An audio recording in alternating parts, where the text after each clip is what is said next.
Sure, guys, welcome to today's video. I hope you guys are doing great, and I hope you watched my previous video where I was announcing my second remix competition. If you haven't, please click on the link above to go watch the video, and if you want to join, please do so. I'd really like to see a lot of participation in this remix competition, as I've made it for you guys, my YouTube community. Otherwise, let's get into today's video. Today I just want to discuss with you the challenges that we as music producers face.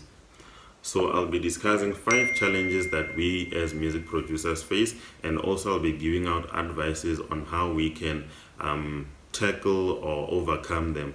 I feel like it's very much important that we discuss about these challenges, as it affects us highly and it contributes negatively to our journey and progress as music producers. If there are any challenges that I've left or any advice that you want to add as well, please do leave a comment down. That will help other subscribers and it will also help me as well.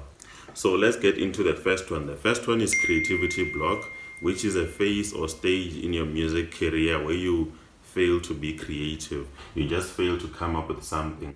So I've also had many of these stages. I still remember I had one in the beginning of the year, right after producing Beyond Limits. So I had a certain pressure to produce more songs because I had to submit them elsewhere. I think that also contributed to my creativity block. So each day I would wake up, go to my PC, try to produce something, but I'd fail. I'd fail to produce a beat. The next day I would go back and then fail. And then the next day fail, take a mini break for 2 days, 3 days, go back again, fail. So that's creativity block. It highly affects people, and I think almost every music producer gets that, or any artist in general gets that. So how do you overcome that? My advice would be take a break from FL Studio. Totally take a break from FL Studio. Don't open up any projects from friends or whosoever. Don't render any services. If you render services, mixing and mastering from clients, take a break. Take a break from watching YouTube tutorial videos on how to produce or whatever. Just take a break from that. And it differs how long the break should be from producer to producer.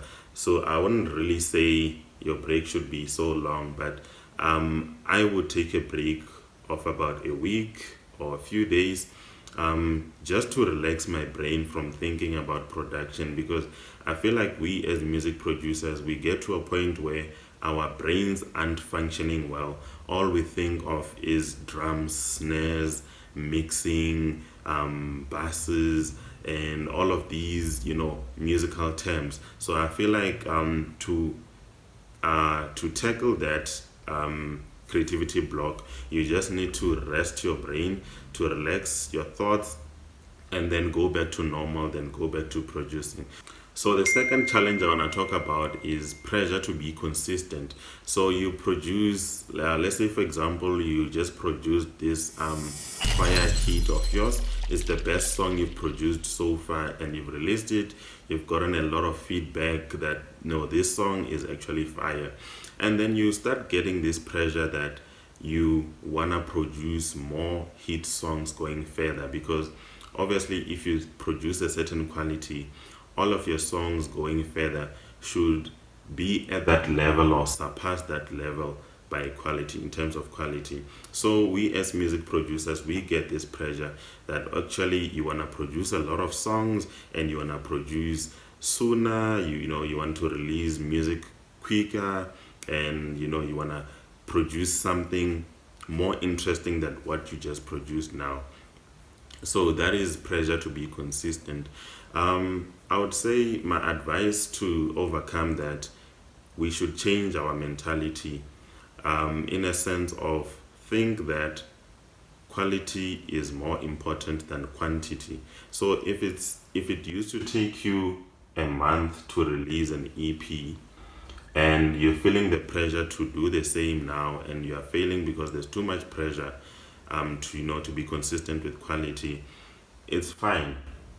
You can take 2 months, it's also fine. You can take 3 months, it's also fine. As long as you build and meet that level of quality that you met before. So don't pressure yourself with a limited time of a month. Don't time yourself on how long you should take to produce a quality song.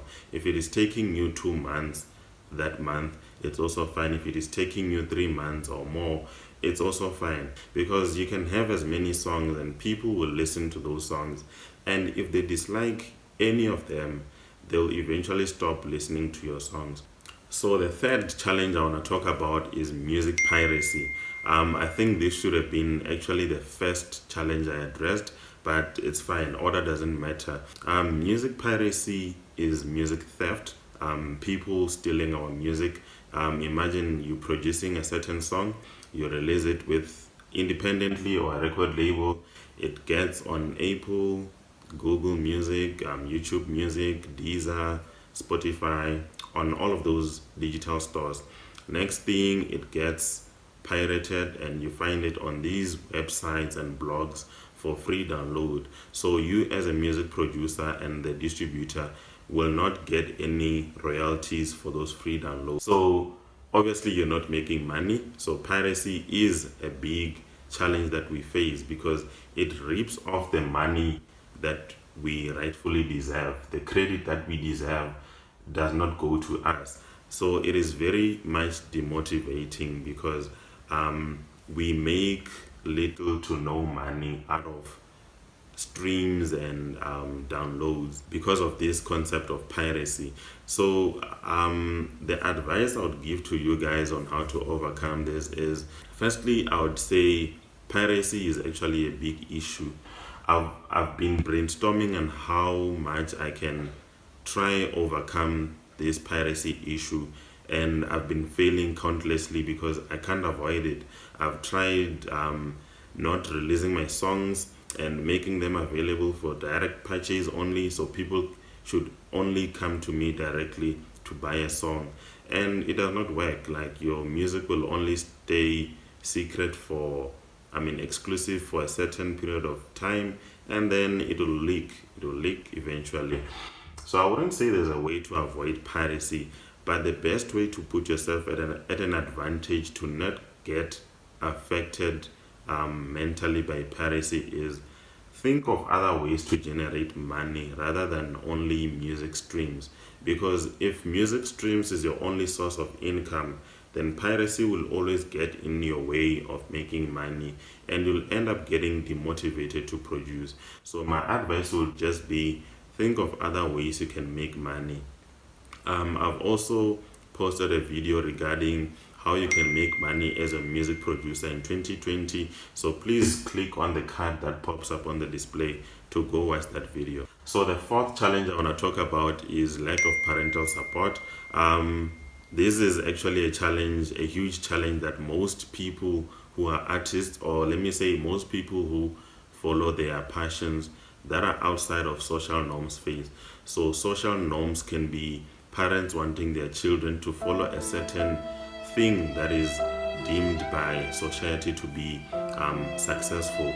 Your parents would pressure you to be a doctor, be a lawyer, be an engineer, all of these careers that are said to be successful by society. So if you follow anything other than that, your parents tend not to support you. So this is also a challenge that we as music producers face, that we lack parental support because society does not see music producers as successful people. So my advice on how you can overcome that is you just need to talk to them. I don't think there's any other way you can overcome this.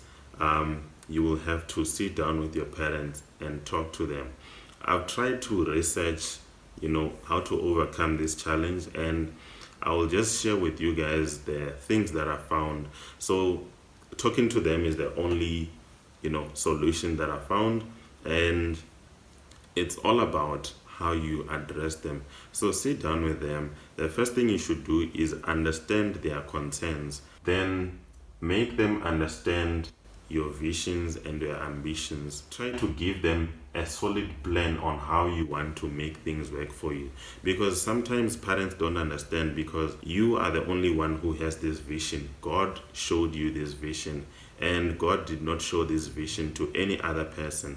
So any other person won't see this vision the way you see it. So try lay it out to your parents that this is your vision and this is what you are seeing, and this is how you've planned out or mapped out everything to play like. So if you make them understand about your goals, your short-term goals, your long-term goals, and how you plan on achieving each and every one of them, then chances are they would understand. So the last challenge I want to talk about, which is number 5, is lack of local support.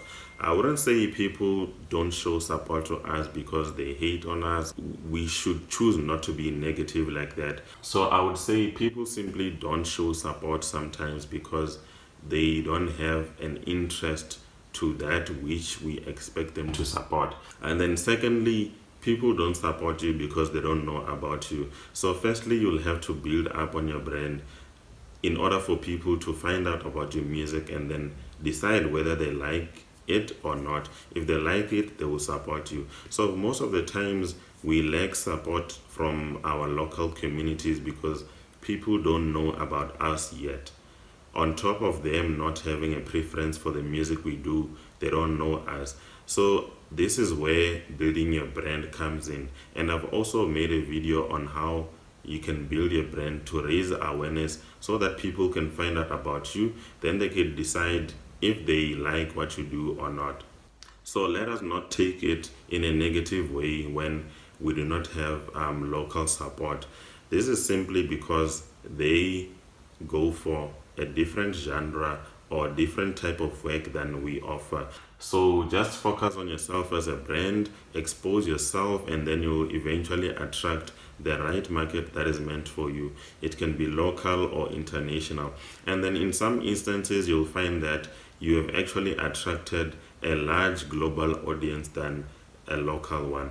Also, if I remember well, this interview where the couple was being interviewed, if I'm correct, he did mention that he got a lot of global recognition before he got local recognition.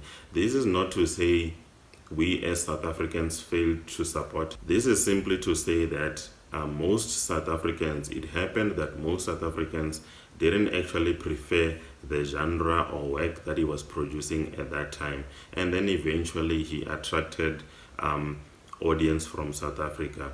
So this is also to you as music producers. When you fail to get local support or when your local community does not support you, don't be too quick to judge that they hate on you or they are jealous on you or whatever. It can simply be because of one, they don't have preference for the work or craft that you are doing, or two, they simply don't know about you yet. So your job is to keep on working and expose your work. Then they'll find out about you. It will be their job to decide if they like what you're doing or not, which is okay because it will be out of preference. Otherwise, we've reached the end of the video, and I hope you guys like the content I shared with you today. If there's anything you feel like I've left, please do comment down below because it will help other subscribers and then it will help me as well. Otherwise, cheers guys. I'll catch you in my next video.